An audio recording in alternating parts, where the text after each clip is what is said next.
And welcome back to CBS 8 this morning. June is National Electric Awareness Month. And we have with us Chris Jarrett with Dixe Electric Company in Montgomery. Welcome. Good to have you with us this morning.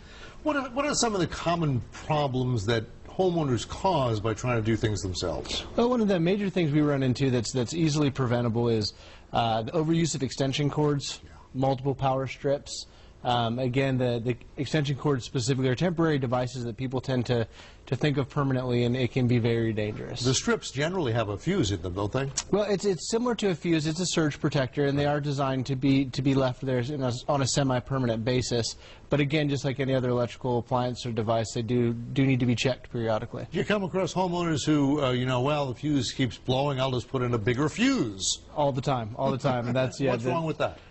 Basically, you're overloading the wire. It causes the fuse is specifically designed to be a safety feature. When you overload it, it's negating that safety feature, and that's a really big danger, especially here in the Montgomery area, where you do have some of the older houses that still have fuse boxes. Yeah, there are very old houses in the Montgomery area. And is there a problem with mixing new wiring with old wiring and getting There can be, and properly done by a licensed professional. It can be a safe process, mixing copper to aluminum wiring.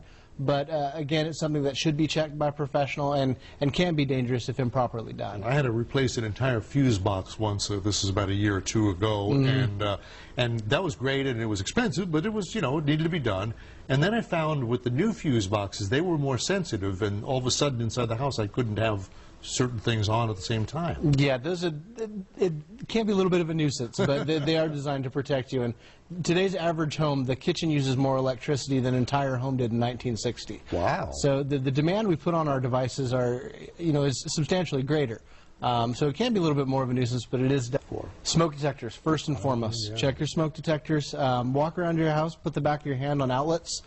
See if they're warm. If that plastic plate around it is warm to the touch, that's a sign that something bad's happening behind it. You want to, again, check for any discoloring, or if you see some warping to it where heat has caused it to warp a little bit. Those are some things that you can do actively to check to make sure that there aren't things behind the scene going on that could cause a hazard. And I'm kind of guessing here. I would guess that Dixe has some online information about all of this. Absolutely. Where is that? If you go to www.dixeelectricco.com, there's some great safety tips that you can go through there on that site and look through, and that will get you proactive in your own home to help prevent any possible dangers. All right. Well, Chris, happy Safety Electric Month. And, may you and yours have a good one.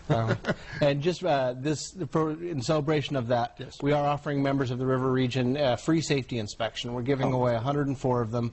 We've been in business for 104 years, so it's an opportunity for us to say thank you, and again, to have a professional in your home for free. A lot of changes in 104 years. Yeah, I think. whole bunch. Thanks for being with us. My pleasure. Thanks for having us.